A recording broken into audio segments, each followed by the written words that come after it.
Okay.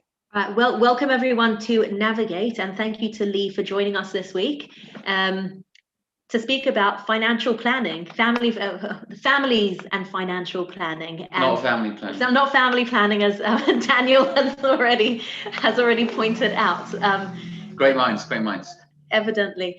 We're going to start right in with Lee because I think he's got quite meaty substance this evening, and we will have time for questions at the end, and Rabbi Landau will be sharing some Torah thoughts as well towards the end on our halachic imperative to teach our children about becoming economically, financially autonomous as well. So Lee, I'm going to spotlight you now.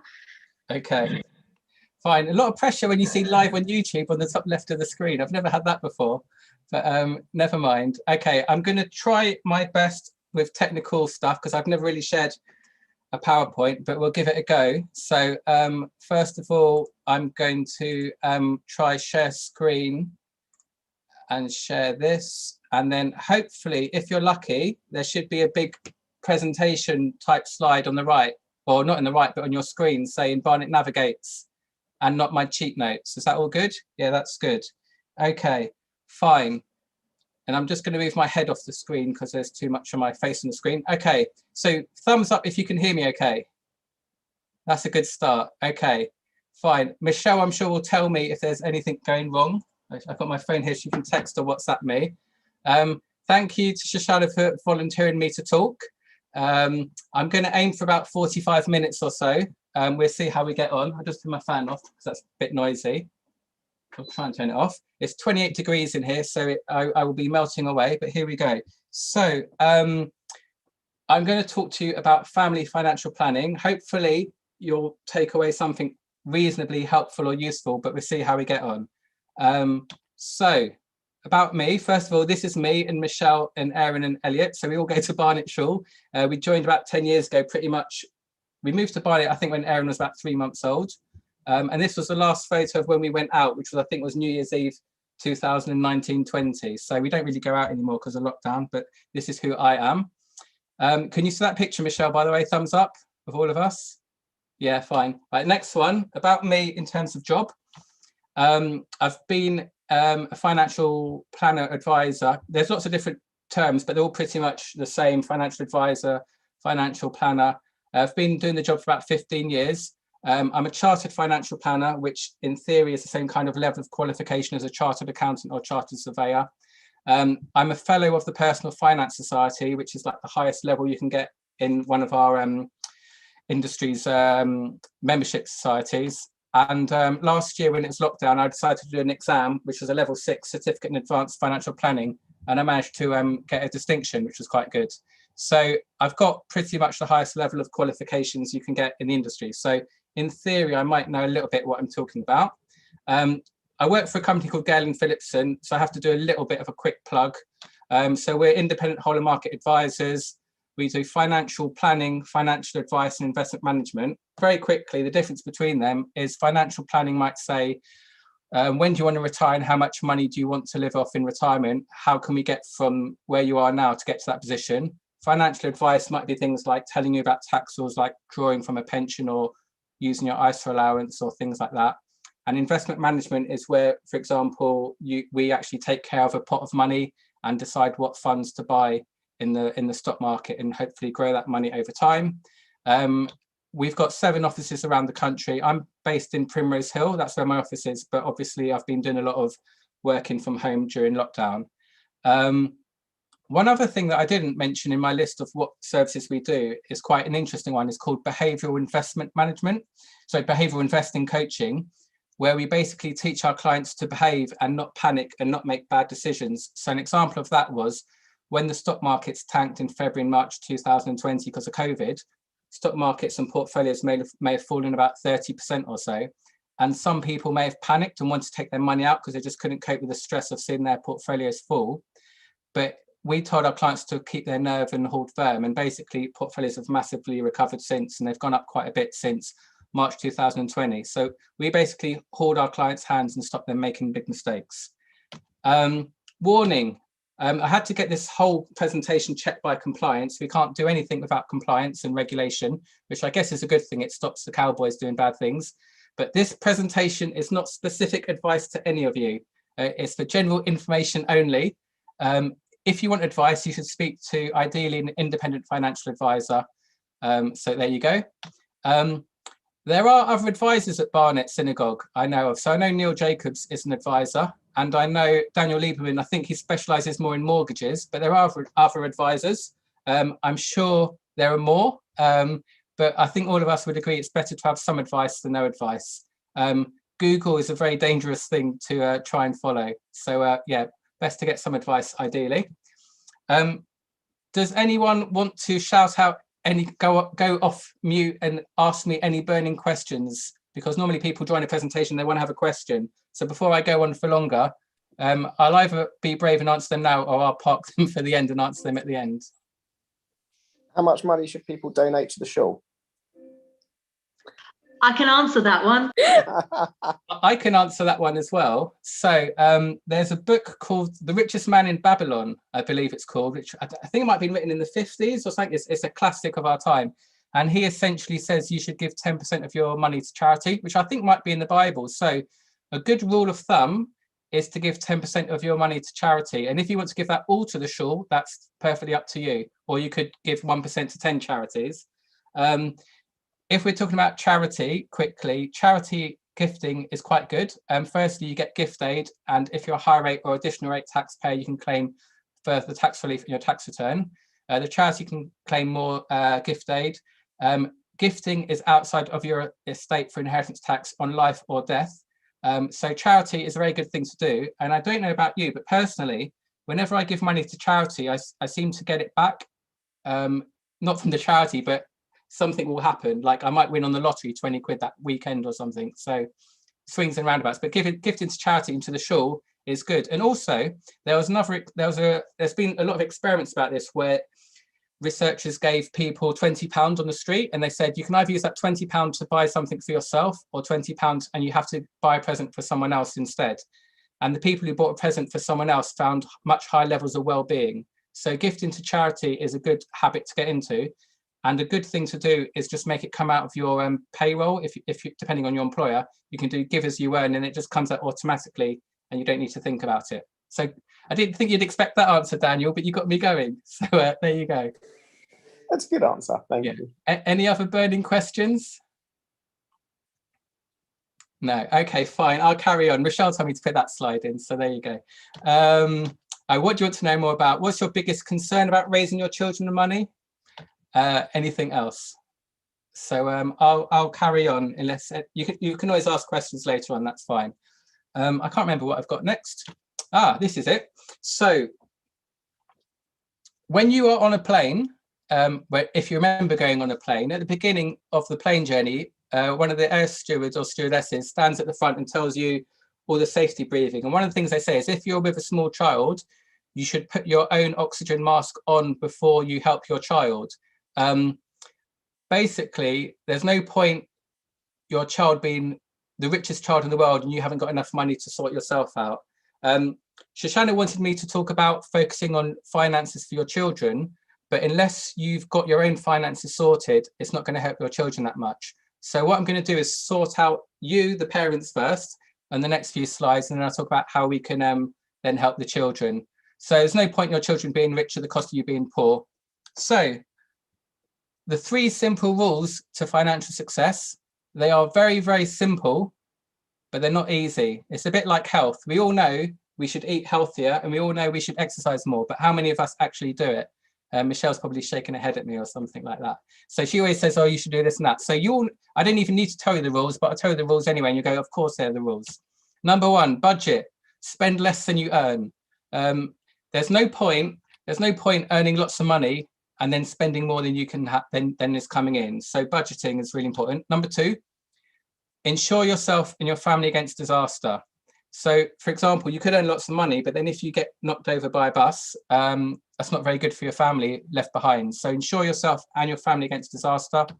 And number 3, invest wisely. So that basically means try and grow your money over the long term. There's a good phrase, which is the best way of getting rich is to get rich slowly. If you try and get rich quickly, you can get yourself into trouble. So slow and steady wins the race. So normally if you're starting investing when you're younger, you've got 2, 3, 4 decades perhaps to grow your wealth slowly. And obviously you want to take stock of keeping costs down and making sure you're tax efficient and not paying unnecessary tax. So for example, a good example is using an ISA where you don't have to pay any tax on it. So I've got a few suggestions highlighted in yellow. So my first one is, if you're literally like, I don't know where to begin, I would say go on Amazon and look up this book, The Meaningful Money Handbook by a guy called Pete Matthew. And he will tell you, as it says, everything you need to know and everything you need to do to secure your financial future. So that is a really good start. It's probably about 8, 9 quid off Amazon. So I'd recommend that. He also has some online communities you can join in Facebook groups, and he's got paid for learning courses if you want to go more. But that's a really good start if you literally don't know where to begin. So the first rule was spend less than you earn. So as I said, it doesn't matter if you earn 25k or 250k. If you spend more than you earn, you won't be able to provide for your financial future. So what most people do is they get paid. Let's say you get paid £2,000 a month net after tax. Most people go, well, I'm going to save what's left at the end of the month. So they go around their month, they pay for their tube, their mortgage, their food bills. And at the end of the month, they've got 50 quid left and they go, okay, brilliant, I'm going to put 50 quid into my bank account or pension or ISAs for the future. What you need to do, or should strive to do, is called paying yourself first, where say you get paid £2,000, immediately you put, say, £350 into your ISA. That is banked, that's done, and then you will live off what the rest is. People will spend what they've got. So by taking money out of your pocket straight away and investing it for the future, that's a really good technique to try and grow your wealth over the future. Here's a bit of a pithy phrase. Too many people spend money they don't have to buy things they don't want to impress people they don't like. So if you want to get wealthy and if you want to have a good retirement and standard of living in retirement, if you're spending loads and loads of money unnecessarily on gadgets or toys or cars or whatever, it's going to seriously impact your financial future. So what you need to do is be intentional and think, why am I purchasing this? Is this helping my life? Is this aligned to my values? And then try and think on those lines before you just go out and spend money. So an example you could use is maybe a bar mitzvah or bat mitzvah. Do you want to, are you spending, I don't know what they are, I'll find out in a few years, but if you're going to spend 25k, is that money to show off to people? Is that because you genuinely want to have the best celebration for your kids? I don't know, but think about it before you just blindly spend it just because everyone else is spending that kind of money on bar mitzvahs or bat mitzvahs. I'm going to do a YouTube video, Shoshana. Do you need to stop the recording or anything? I don't know. No, I'll have to snip it out when I post the link to YouTube. Oh, okay. Fine. So this is a 5-minute video, if I can get it to work, from a really good financial planner called Jason Butler. So I'm going to try and get the right screen on here and play this, which is a guide on how to manage your spending plans. So I'm going to press play and then we'll see what happens, and I'll speed it up a fraction. Thumbs up if you can hear it, okay? Yeah. Hi there, Jason here. And in this video, I want to just spend a little bit of time explaining to you some really simple concepts that you can use to get better control of your day-to-day spending. Now, the reason why it's essential to get control over day-to-day spending is because you need to know where your money is going so that you can create surplus to do future wealth creation. And if you don't get control over day-to-day spending, then there's a very good chance that you're going to incur expensive debt, which is just going to weigh you down and stop you from getting ahead. Now, if you've looked at my smart spending system before, you'll see that I talk about having 3 U's. There's the present you, which is meeting all your core living costs, rent, mortgage, food, utilities, etc. There's the future you, which is for both debt repayment, not mortgages, because that's included in your housing cost, but things like overdrafts, loans, credit cards, and future savings, so building up wealth for the future. And the fun you, this is the bit that makes life interesting, all the socializing, extra clothes you want, holidays, all the things that just make life a little bit more varied. And as you'll remember from the smart spending system, I advocate having 2 bank accounts. Bank account 1 is to meet the costs of all your core living costs, your present you, and the future you. So the future you money is going out pretty much after payday. And account 2 is what you put all your fun you money that you budgeted and you spend down to 0. certainly not more. And sometimes if you can spend a bit less, you've got some money to carry forward. And that way of actually segregating your money at the beginning of the month is just one simple way of disciplining yourself. And in fact, I use, for instance, a Monzo account here for my fun use spending, but you can use any other new challenger banks or even your existing traditional bank if you've got an app and a means of actually tracking your day-to-day spending. You don't have to go in and categorize all the different things like coffees and gym and stuff, but if you want to, you can. But just keeping it separate, knowing that you've got X amount of pounds to spend down is really, really good. Now, the problem that most people incur when it comes to thinking about controlling spending is they think that they're spending from January to December or wherever you start the year. I'm doing this recording in April, so it could be April to March. They think that their spending goes in a nice straight line. And we know that controlling spending or budgeting, whatever you want to call it, doesn't always go in a straight line. And what happens is when we make these allocations, we forget that there's lots of things that aren't every month, but they are definitely going to come in at some stage in the year. We're just not quite sure how much they are. And you know the sort of things I'm talking about, the sort of thing at the beginning of the year where you've got to renew a subscription for something, which you need. Your car needs servicing in March. You're never quite sure. It might be £200, could be £400. Then you've got to put the deposit on the holiday. And then in the summer, before you go, you've got to pay the balance of the holiday. And then you've got Christmas and various things coming on. And there could be, you've got to take your pets to the vet and have their annual checkup done. And it could be any number of expenditures throughout the year that you just haven't taken account of. Now, whether they're fun, future or present, let's put that to one side for the moment. But what that means is that you aren't actually, in this case, spending £2,000 a month, which is what you think you're spending. You're actually spending, let's just pretend that this came to £6,000 throughout the year. Now, obviously, some of it's going to be later in the year. That would mean that we're spending not £2,000 in this example. What it means is we're actually spending £2,500 a month. So one of the ways of dealing with this is to say, okay, perhaps what we need is a third account.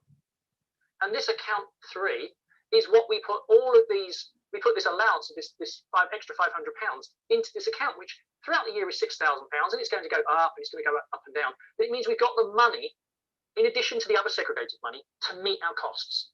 Now, you don't have to be, this is not a straitjacket, this is not set in stone. And, it may be not absolutely perfect, but rather than trying to get to over-engineering your budgeting, thinking like this, making sure that you're accounting for all the ad hoc spending that comes throughout the year, making sure that you've got segregated accounts, and that you've got a rough idea of that there's some limits so that you actually don't incur debt and that you don't ever touch your future you money. That will help you, hopefully, to control your spending so that you can feel more in control and be happier. I hope that's helped. Let me know how you go. Okay, cool. So 1 second. If I hit this button, it should go back to where I wanted to go to. So basically, what he does is he suggests you set up separate accounts, and that third account to cover all the unexpected, annoying, big chunky bills is really good, because it's a real pain in the bum when you've got your car insurance for a few £100 and you've forgotten about it. So what Michelle and me set up last year is each month on payday, the day after payday, we put a bit of money each into a joint account, and that is used for the car insurance, I don't know, the boiler man service, the holidays, and we just put money in each month so that we have no sort of horrible surprises. So it's just a way of thinking about budgeting your money. And also he talks about putting money straight away for your future. So if you want to know a bit more information, he has a website. If you Google Jason Butler, how to get control of all your day-to-day spending, he's got a nice little website, and he talks about how much you should split between different accounts. So I'd have a little look at that one if you want to. So he's called Jason Butler. He's worth looking into. He's a very clever man. So it's just repeating that one.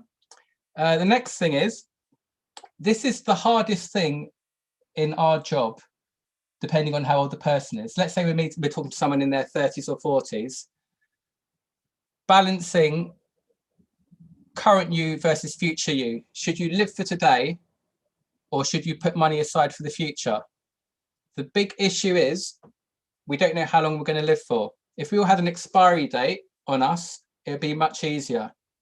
So if, for example, you're going to die in 3 years' time, you might want to spend all your money. But what happens if you live to 100? You might have a really good time spending money in the next 5-10 years, but then you wouldn't have enough in retirement.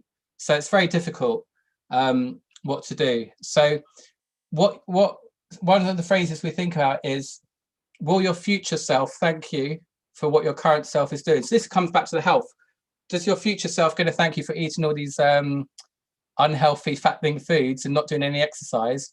or are they going to appreciate you doing a bit of good work and exercise? And will your future financial self be thankful that you put away a few £100 every month into your pension or ISA?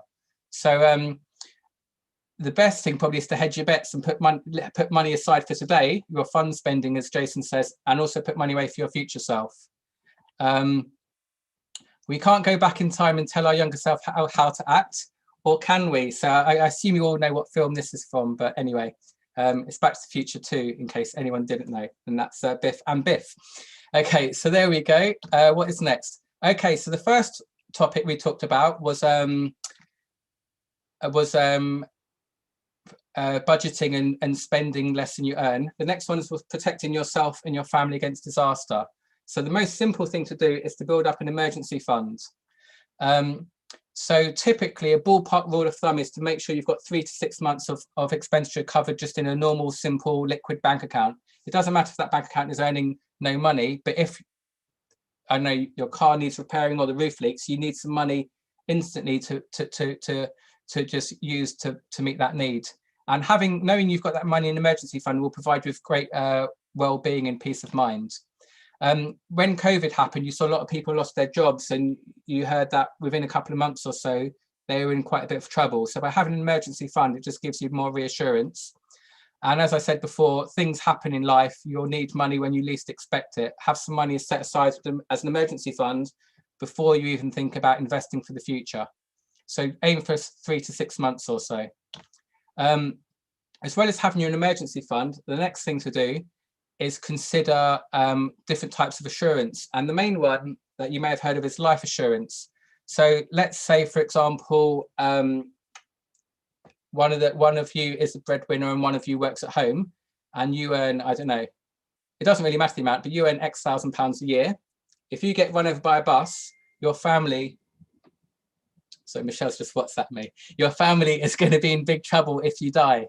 So make sure that you should really consider having some life assurance so that if something happens to you, a lump sum can be paid to help protect your family for the future. And that might not just be paying off the mortgage, but also providing a future lump sum so that your partner doesn't have to go back to work or pay for school fees or whatever. So don't just think about covering the mortgage, but maybe think about covering a bit more. So if you die, who'll replace that income? So just to give you a ballpark figure, if you want £500,000 of cover for a 35-year-old, if they pay, say, £30 to £35 every month, fixed price for 30 years, if they die at any point between 35 and 65, your family will get £500,000 of life cover.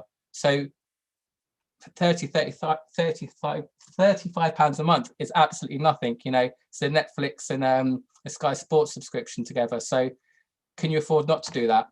The other types of cover are critical illness cover. If you get seriously ill, for example, have cancer, it will pay a lump sum. So there's no point sorting your kids out until you've got this own cover in place. So rather than maybe putting 50 quid into a junior ISA for your child, you're better off putting that money perhaps for a protection policy yourself.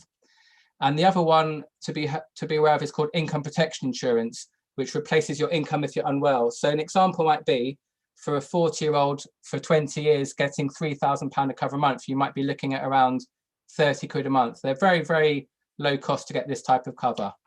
And the final one is private medical insurance, which people often know as BUPA, where if you want to get seen quicker than the NHS, private medical is very good. Often good when you've got children, because you don't really want to wait a long time when you've got children, you just want them to be seen quicker. Protection. So what you can do, if you work for an employer, they probably already provide you with life cover and you might not be aware of it. So typically you would get 3 to 4 times of your salary as life cover. So you might already have, if you earn, I don't know, 50k, you might already have 150 or 250 or 200k of cover. So that therefore you don't need to get as much yourself. So it might be cheaper.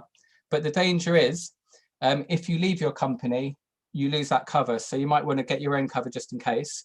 As well as life cover, which most companies do, some companies allow you to choose flexible benefits. So where Michelle works, she's allowed to get critical illness cover, income protection insurance, and private medical. So if maybe for the bigger employers, there's a lot more benefits to choose, and those flexible benefits are a lot cheaper than you could get if you went directly, because you get a grouping of premiums.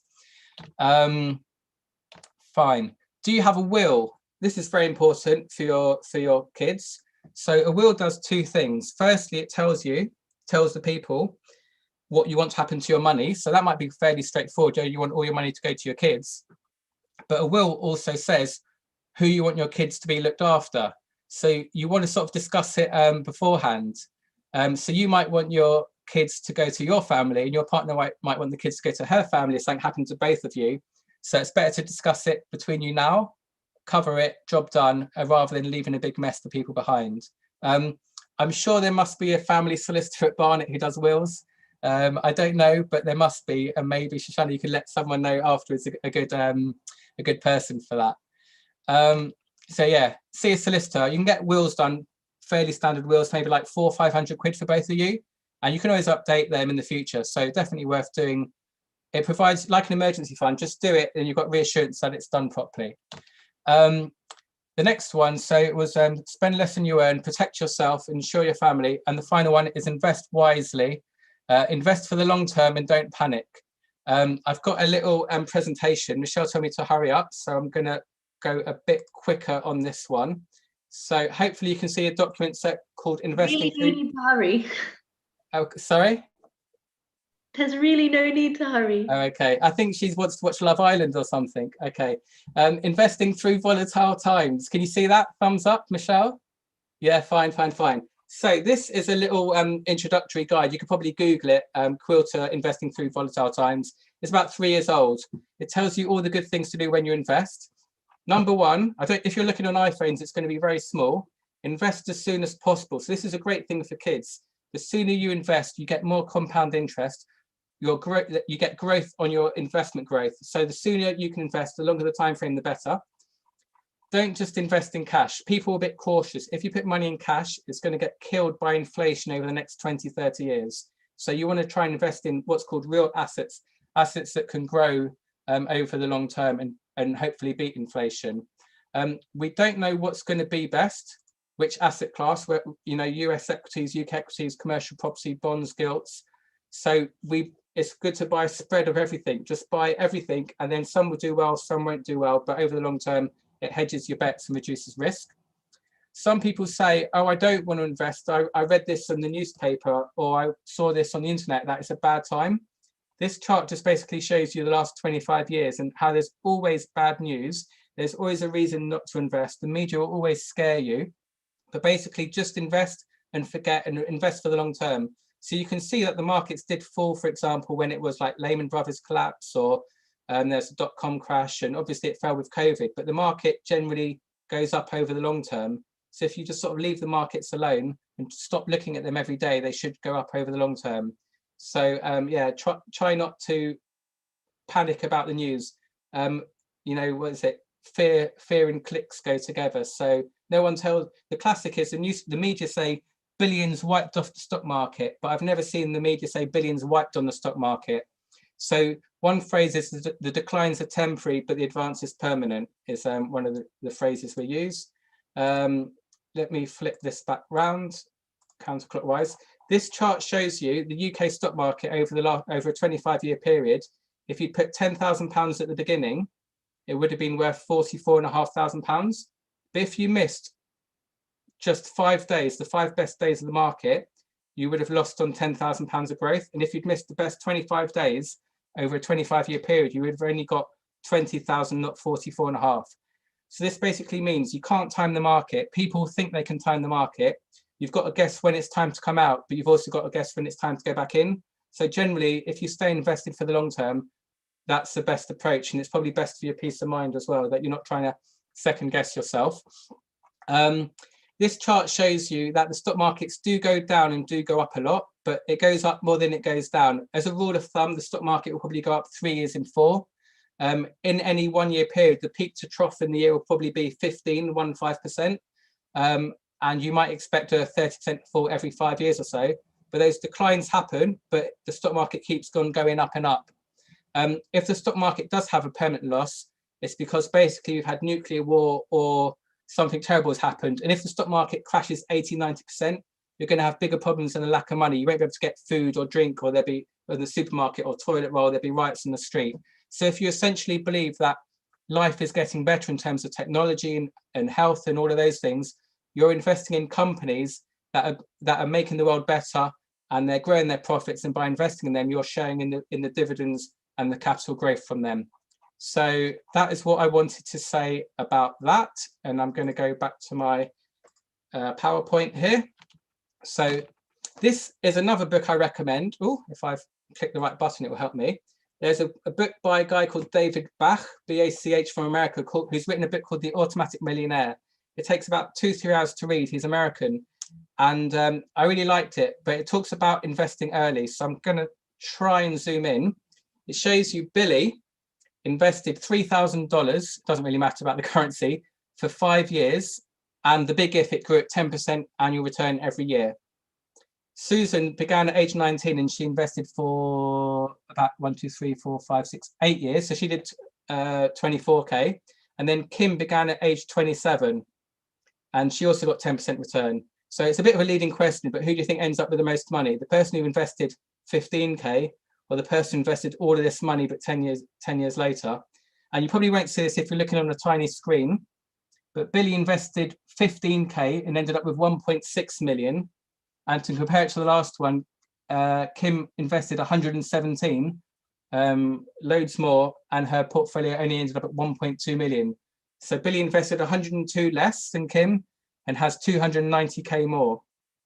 So this is a really interesting thing. If you've got a baby and you put in just like say £3,000-4,000 every year from 0 to 18, so one thing you can do, which I don't always recommend, I don't only recommend it to people who are really, really rich and have more money than they know what to do with, but you can put up to £3,600 into a kid's pension from 0 to 18. And then if you stop it, and if you leave that to grow from age 18 to 65, they could easily have £1 million if it grows like 7-8% a year or so. So basically, if you invest sooner and while they're younger, it can grow that money over the long term. So if you're thinking about university fees, it's much easier to put away 100-200 quid a month from their birth, rather than trying to put £10,000 in at age 17, 18, which is much harder to do. So little and often is a good approach to take on that. Okay, fine. Employer pensions. This is a good way to get extra free money. If you work for an employer, they are forced to pay into a pension for you. It's called auto-enrollment, and they have to put in 5% at the 5% minimum. I think I've had a bit of a brain melt, but I think 5% minimum. But often they do matching. So if they say to you, if you put in 10%, we'll put in 10%, that is an extra 5% of free money. So basically go to your employer, find out what is the most that they will match in your pension scheme. And if they will match more than their default rates, then the minimum rates, go for it. It's free money. Hopefully that makes sense. I put a little funny face in there. Okay, so what have I put here? Okay, so get rich slowly. Trying to get rich quickly is dangerous. There's nothing wrong with getting rich slowly. You don't want to take shortcuts on this thing.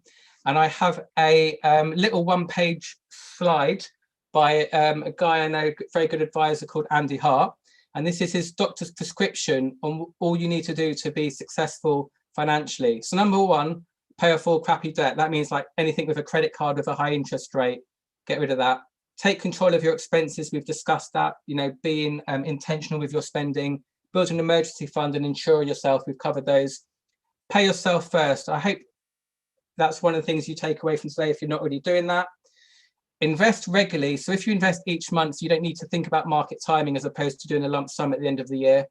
And invest more than you think. Yeah, try and make it, you should try and invest an uncomfortably large amount and it will really help your future. Diversify, be tax efficient, and don't listen to the bad news in the markets, and just try and be good and invest for the long term. So I think that is how to sort yourselves out as the parents of the children. But obviously you wanted to know a little bit about how to be good for your children. So a good thing is to test with your children delayed gratification. It's like when you go shopping, do you need to buy all these things on sale, or can you sort of like bite your tongue and maybe only buy 1 or 2 things that you actually need rather than just because it's there?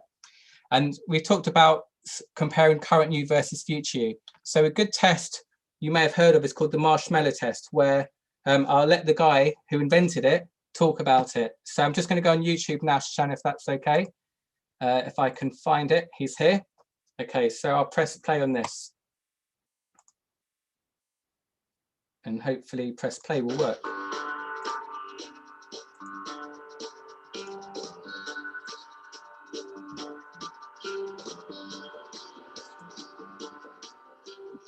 My name is Walter Michel, and I'm a professor at Columbia University. What I have been studying for about 45 or 50 years now is how children develop self-control and what the implications of self-control are for their lives as they grow up. Self-control, which used to be called willpower, is obviously terribly important. It's been an issue for us ever since Adam and Eve lost paradise because they couldn't resist the temptation of the serpent and the apple. What I developed when I started studying the problem of self-control is a measure that's now called the Marshmallow Test. Actually, we very often use things that aren't marshmallows. They can be M&Ms, they can be Oreo cookies. It's whatever the child picks from a set of assorted goodies that we have available for her or for him. And what we find is that when children are given a choice between having two of their very, very favorite things, like 2 Oreo cookies or 2 marshmallows, that they can have if they wait by themselves until the researcher comes back to the room, which can be as long as 20 minutes. If they do that, they get the 2 things that they've been waiting for. But if they want to, at any time, they can ring the bell or start eating one of those cookies or whatever it is that they're waiting for, and then they don't get the 2 preferred objects.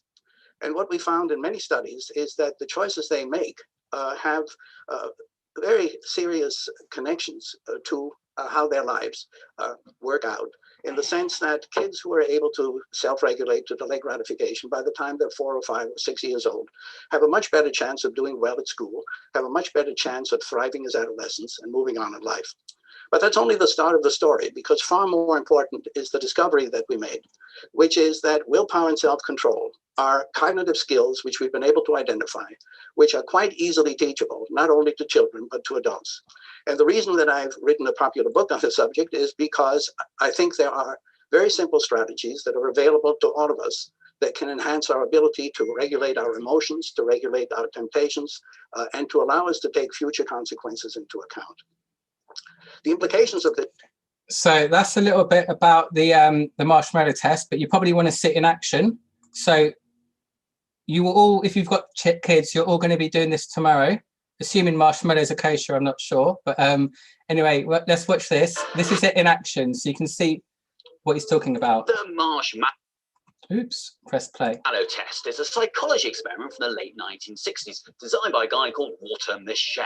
The idea is you give young children a marshmallow and say you can eat it straight away, or if you don't eat it and hold on for 10 minutes, you can get a second marshmallow. It's all about delayed gratification. And Michel said that those people who are good at the marshmallow test went on to have more successful lives. Now we're going to see whether the test works just as well with children of our own generation. We've got Celia, who's 6, and we got B, who is 4. I'm going to give you a marshmallow. If you want, you can eat this straight away, or you can wait for a bit until I come back into the room and you'll get a second marshmallow. Okay? I'll leave it up to you. I'm going to leave the room for a bit. Bye-bye. And I'll just speed this up because you get the idea. But which of your children will eat the marshmallows, which is a bad sign for their future in delayed gratification, and which children are not going to eat it?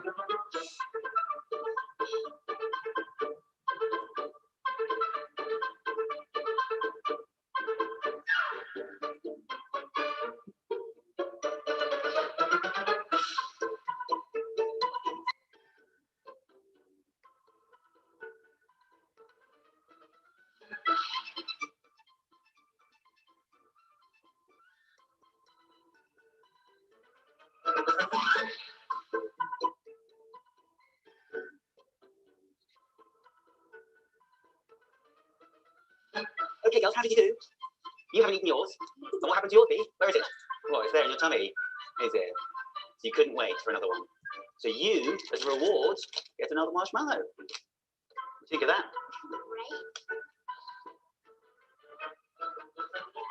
Tasty. Yeah. So try that out tomorrow. And I think the younger ones are not so good at that. So the first video is by Walter Mischel, who's written a book about it, and the second one I just found. So with delayed gratification, try and teach themselves and yourselves good habits. I'm sure you do it when you go to like a sweet shop and they go, oh, please can I have this? You know, find a good way to explain why they can't have it immediately, or maybe if they're good, they can go back next week and get it. And also, I mean, it's going to be a real issue in the future, I think, when they grow up in a world used to contactless payment cards, and you just tap your card and they're not used, and they don't see the money coming out. That's a struggle I think we're going to have to get used to for the future. But you can also practice delayed gratification. So a classic is put something in your Amazon basket, and then there is a rule of thumb: don't buy anything in your Amazon basket for a week, and if you need it a week later, then you can buy it. Obviously, some things you need an emergency from Amazon, but that's a good rule of thumb for bigger purchases. Fine. Okay, yeah. If you want to get them a book which will subliminally teach them about how to be good, there's a good book by Robert Gardner called Save Your Acorns, who also happens to have the whole book on YouTube. I think it's about £5-6 on Amazon. And I'll play the video for you quickly because this is quite a good one. You can show it to your kids, but you will probably, it's quite a nice book to buy and read for them. So I'll just play this one as well. And I'll play this a little bit quicker as well. Save Your Acorns by Robert Gardner. On a warm autumn day, Oliver and Amelia were arguing. They're my acorns, shouted Amelia. I helped collect them, so I should get to eat half of them, said Oliver. Children, said their wise old grandpa, neither of you should be eating all those acorns. Neither of us, Amelia cried. Why not? Asked Oliver. Let me read you a story about the bears and the monkeys, Grandpa said. One summer, many years ago, the monkeys had the best banana harvest in years. The monkeys had the time of their lives. They all ate dozens of bananas. They had banana parties. They even wasted the bananas by throwing them at each other. But one day, the weather changed. No rain fell. The bananas dried up into nothing. All the banana parties stopped. All the banana throwing stopped. Worst of all, eating bananas stopped. The monkeys were extremely hungry. Every day was worse than the one before it. Their tummies grumbled with hunger. Luckily for the monkeys, their good friends the bears came to their rescue. Rather than eating all their berries, the wise bears had saved some of their berries for the winter. Every day, they would eat enough to be full and put the rest of their berries aside. When the bears woke up from their winter sleep and saw how hungry the monkeys had grown, they knew they had to help. They got together and agreed to share their saved berries with the monkeys. From that year on, the monkeys knew not to waste their bananas by playing games and having parties. Now, the monkeys would save 2 out of every 10 bananas for when the weather changed. They still had enough bananas to eat and feel full. Wow, those monkeys sure were silly, said Oliver. I never want to run out of food and be hungry like the monkeys, said Amelia. Grandpa smiled. That's why, every time we find 10 acorns, the first thing we do is save 2 of them, just in case. That way, when we aren't so lucky, we'll always have extra acorns. I haven't told you the best part, said Grandpa. When you save your acorns, they don't just sit there and wait for you. They grow into trees, and the trees give you more and more acorns. The longer you wait, the more acorns you have, Grandpa said. I can't wait to save all our acorns, said Oliver. Maybe one day we'll even have enough acorns to help our friends, just like the bears did, exclaimed Amelia.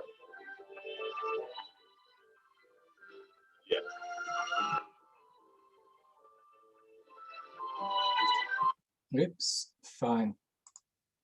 So, yeah, so Daniel, the answer to your question is you should give 2 out of every 10 bananas to the shul, or 2 out of every 10 acorns.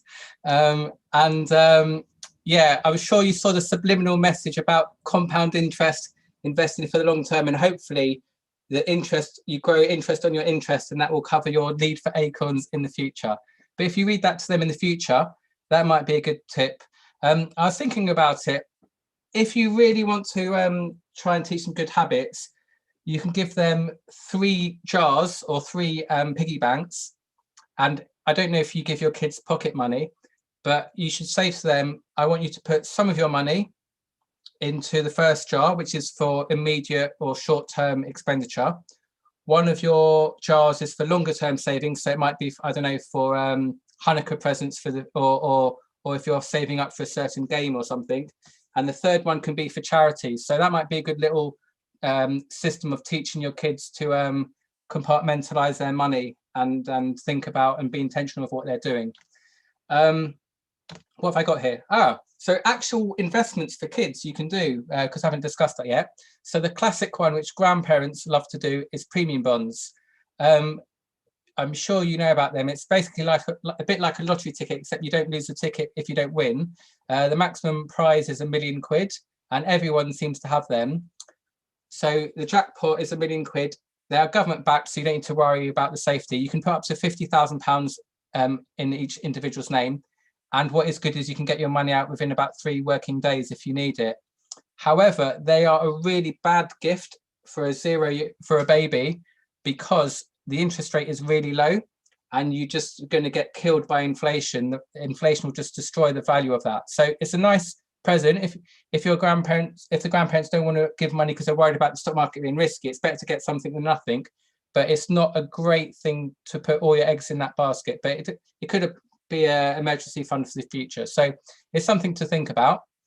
The other one that you may have heard of is a junior ISA. You can put in up to, it's gone up about a couple of years ago, you can put up to £9,000 a year. So imagine that you could put £9,000 in every year from 0 to 18.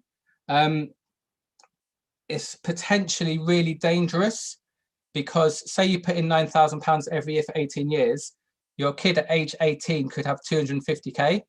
And when they're 1 or 2 or 3, they might be adorable, but God knows, who knows what they will be like at age 18? Will they spend it all on parties or motorbikes or recklessness? It's a really interesting thing to think about. So don't blindly put all the money in there. You might be better off putting the money, the 9,000, in your name instead, and then seeing if you still like them when they're 18 and then gifting them money appropriately. That's something to think about. There is an argument for saying, rather than them having 200k at age 18, it's not a bad idea for them to maybe, if you can build up a nest egg of, say, £10,000 in today's money, and then let them get their money mistakes out the way in their 20s and do all their bad things, which hopefully aren't terminal financial things, and then they might learn that way. So you can invest in cash or investments. It actually will help teach them about it. So you can talk about what you're investing in. So you might say, oh, I really like a certain share, let's put some money into that, or I like this fund. So you can talk about it. I think it's always best to communicate with your children about money rather than keep it as like a hidden topic.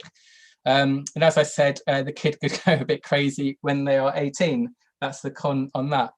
How am I doing for time? Okay, I'll try and wrap it up. So one thing which is quite important to think about is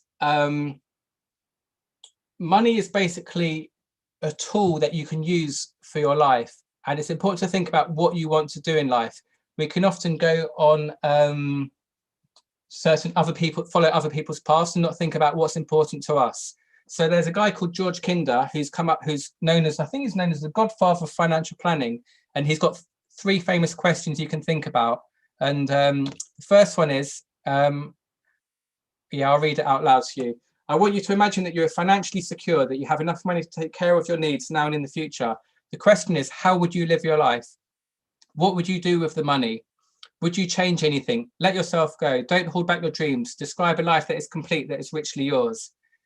So you can maybe think about that question and think, is anything that I'm doing or not doing now, if I really am passionate and if I had lots of money, I'd follow England home and away. Can I do that now in my life? Is it something that I really want to do? So think about that one. He then makes it a bit more interesting with his second question, which is, this time you visit your doctor who tells you that you have 5 to 10 years left to live. The good part is that you won't ever feel sick. The bad news is that you have no notice of the moment of your death. What will you do in the time you have remaining to live? Will you change your life, and how will you do it? So this question gives you a bit of urgency to think, what is most important to me? What do I want to do in my life? What have I not done? And it might just help steer you making good decisions with how to use your money. Is it better to buy a bigger house, or is it better to, I don't know, go on a holiday with your family instead? I don't know. It's for you to think about. There's no right or wrong answers. The only answers are your answers. And the third one gets a bit morbid.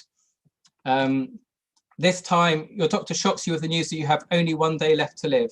Notice what feelings arise as you confront your very real mortality. Ask yourself, what dreams will be left unfulfilled? What do I wish I had finished or had been? What do I wish I had done? Did I miss anything? So it might be worth Googling these 3 questions and thinking about them, and maybe discussing it with your partner, and thinking if you can change is there anything you haven't done in your life or want to do that you've not done, and can you make that change today?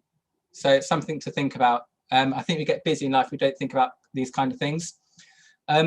Another question you can do if you're really lacking motivation in life this is a really good question. We can sometimes do with clients. If you're having this discussion 3 years from today and you're looking back over those 3 years, what has to have happened in your life, both personally and professionally, for you to feel happy with your progress?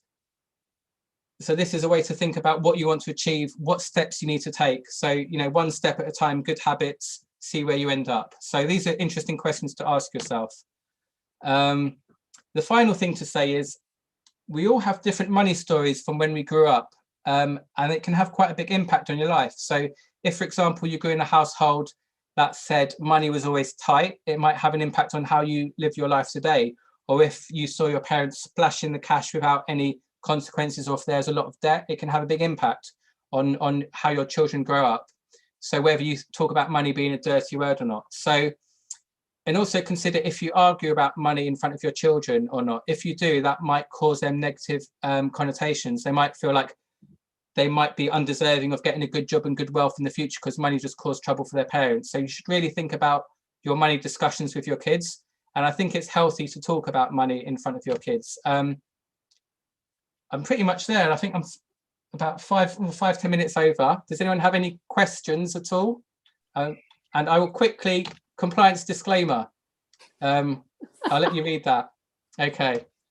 The views and opinions expressed by other people are not those of the company. Nothing in here is advice. Your capital's at risk.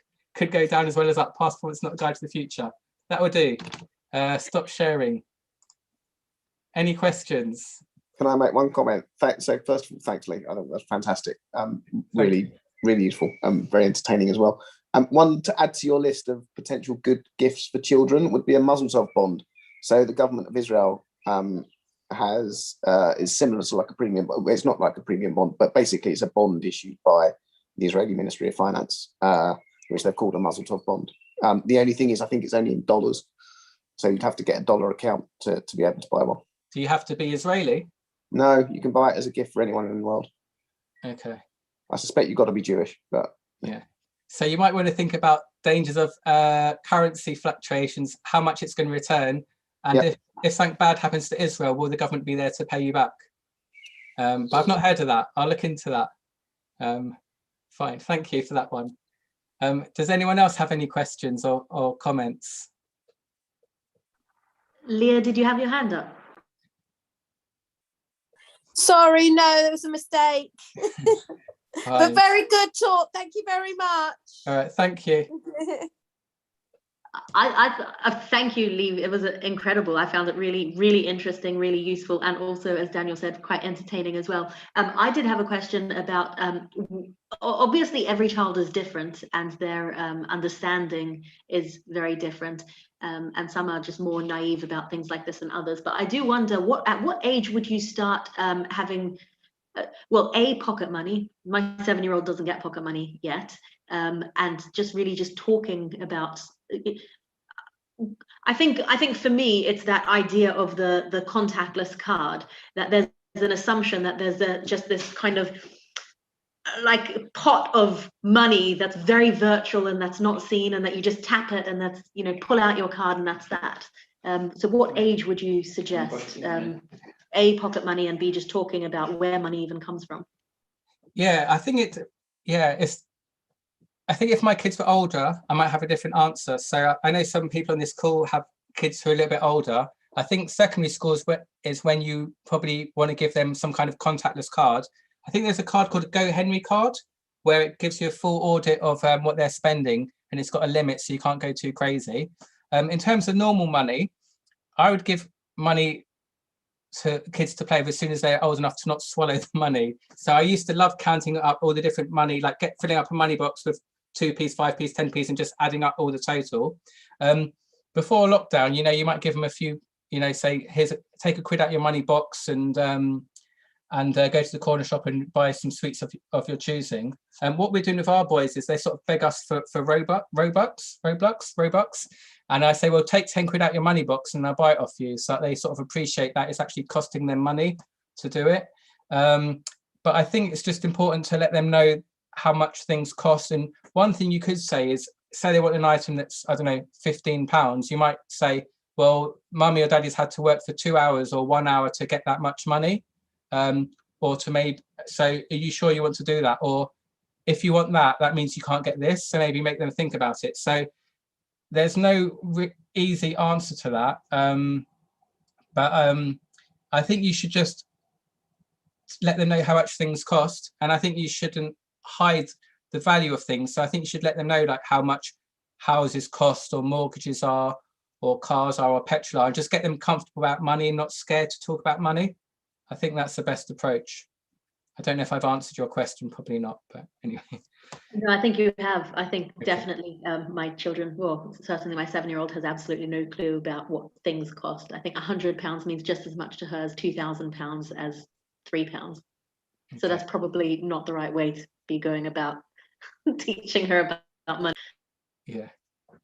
But also, I mean, you could sort of force some habits on her. So say if you want to spend £2, you've got to give 10% of that to charity, and then they might feel, you know, then they feel that they're using the money for good as well. So I know, like at our school, I think every Friday they have to give tzedakah, and they quite enjoy doing it.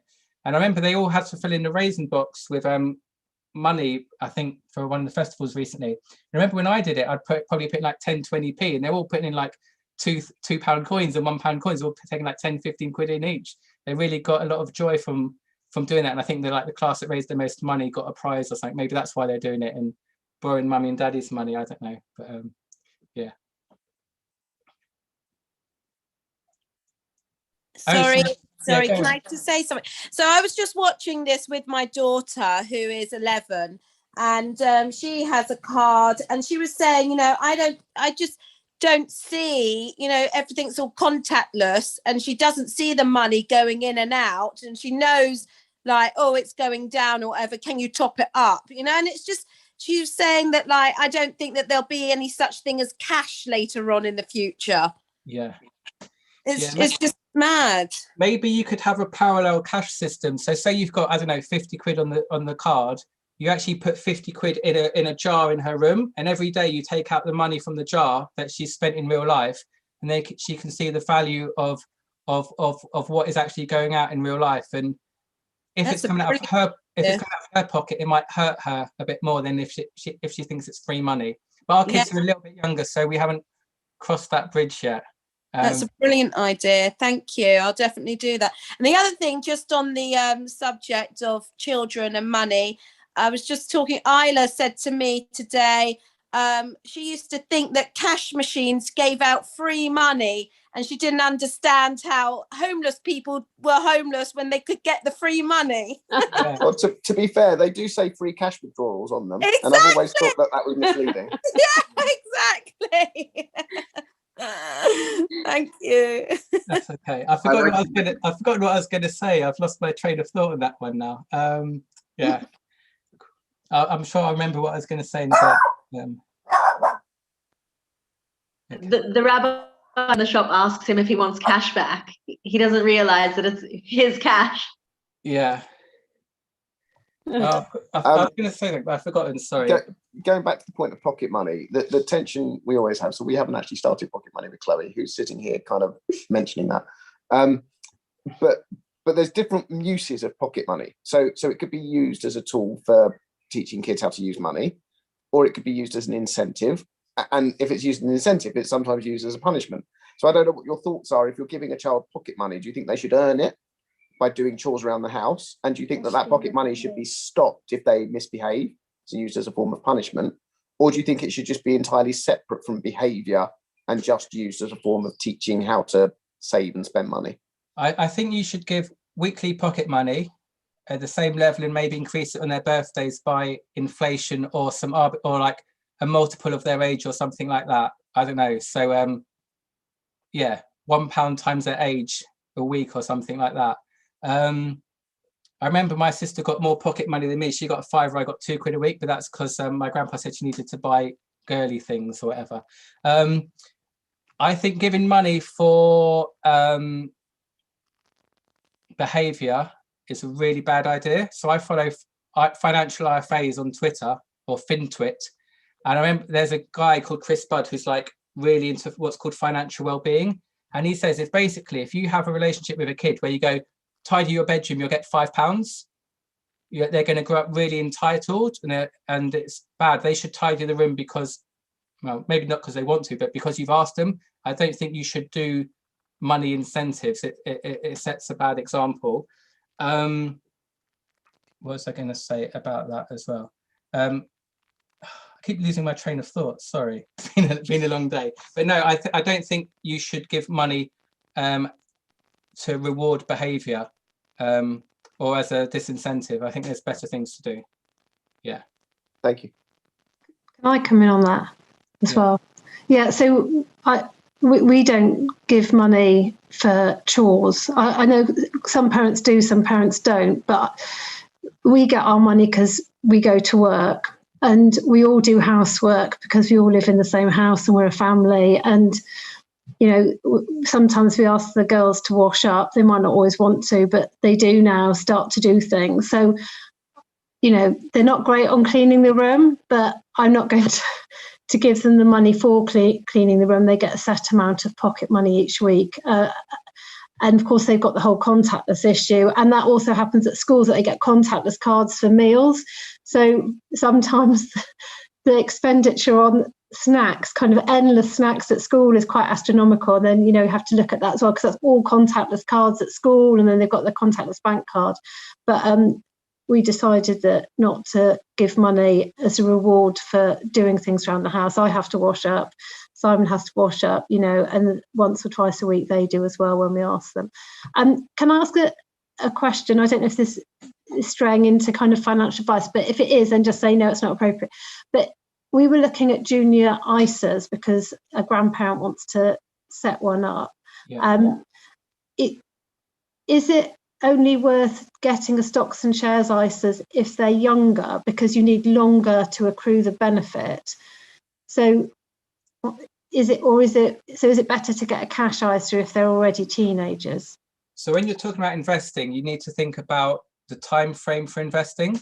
So essentially, as a rule of thumb, if you're looking at anything under 5 years, you should probably be cautious and be in cash. And if you're thinking of a time frame over 5 years, you can probably look to go more in investments, because there's a chance in a 5-year period the stock market could crash and it might take more than 5 years to recover. So the classic is, say you want to buy a house, and let's say your house is 500k and you've got 500k in to cover it, and it's in the stock market, and the day before you can exchange or complete, your stock market falls 30%.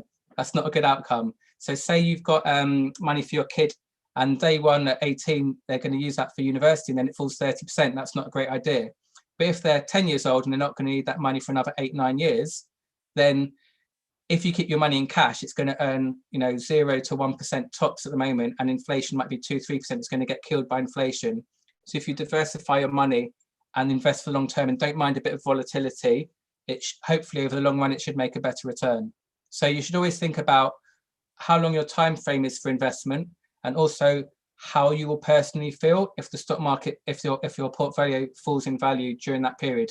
Can you tough it out and give it a chance to recover, essentially? And one quick thing about the junior ISAs and grandparents is, you as the parent have to open up the junior ISA for the kid, but the grandparent can then deposit the money for it.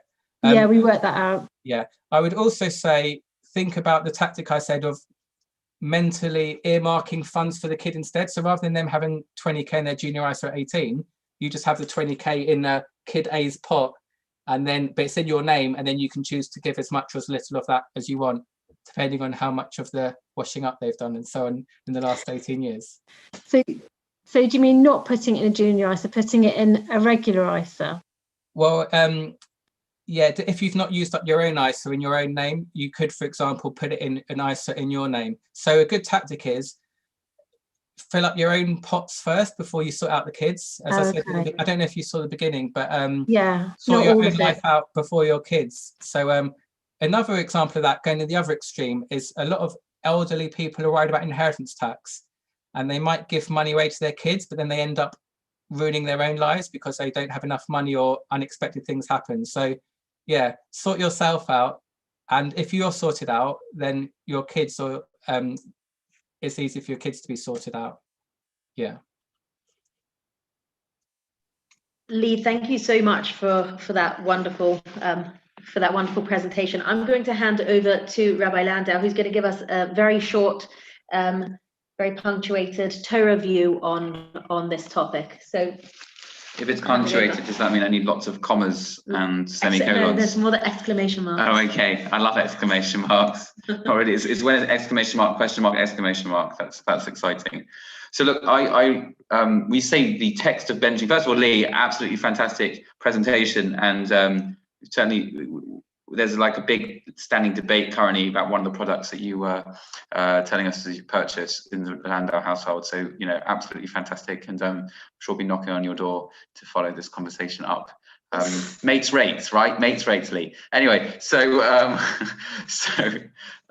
what I wanted to share when Shoshana asked me to talk tonight was just a couple of brief ideas. The first is that when we say benching, you know, we maybe sing benching on Shabbat, or say benching whenever we have a meal with bread. And in benching, there's a line which says that God, can you look after us? How can you look after us?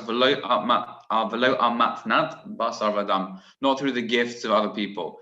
The blessing that we're asking from God when we bench, when we've enjoyed the gifts of this world, is can we have self-sufficiency? Can we make sure that we have enough resource to look after ourselves without having to be reliant on any other handout? And I think that this talk has been so important to give us tools to help support self-sufficiency and productivity, not just for ourselves, but also for our families. So that's really beautiful. And in terms of the ethos of Navigate and the course that Shoshana has put together, which is all about building healthy families. So in terms of a parent's responsibility for one's children, it's not just necessarily about opening up either a private or either a parental or child's ISA, but we also have a responsibility, I think, and that's what Lee was alluding to towards the second part of this presentation, is to give our children the opportunities to create to have their own means of income generation. The Maimonides tells us that two fundamental responsibilities of a parent: one, teach them how to swim. Yeah, that's both. I think that's metaphorical, but also quite practical. Let them know how to swim. Yeah, you don't want to be left. You don't want to fall into a river and not know what to do. So the first thing is look after their physical well-being in terms of practical skills of self-preservation, but also teach them a trade, give them a means to have their own mechanism for income generation and creation of their own resource, so they don't have to be reliant on other people, so that they can become independent. And I think that, Lee, all the things that you spoke about in terms of one's own personal journey into expanding and maximizing income and expanding and maximizing savings, that's something that goes through into teaching our children, goes through into helping our children shape themselves so they can become independent people that can stand on their own 2 feet. And what parent wouldn't want that for their child? They wouldn't want their children to be able to stand up and say, you know, I have this and I've been able to create this, and that came from my parents. They taught me this. That was a life skill that I gained from them. As fundamental as learning how to swim is learning how to navigate, swim the resource world or the job world. It's an interesting thing you might think, by the way, you know, what's Maimonides, the great rabbi, what does he say is the fundamental job of a parent? It's not teach them loads of Torah. It's not take them to shul so that they can learn to read the Siddur. It's not all that stuff. I mean, do that. Yeah, come. There's Rush this weekend. A shameless plug. Anyone who wants to come to Rush this weekend, you can come. Just tell us that you're coming. We'll put you on the list of track and trace. There's spaces. Shoshana's made amazing packets for all the children to go home with. But even more fundamental than their spiritual well-being is their physical well-being. And Lee, you've given us a great talk tonight about sustaining the physical well-being, the resource well-being of our children. So thank you very much for that. Thank you again, Lee. Thank you, Rabbi Landau. Oh, my absolute pleasure. Question mark, exclamation mark.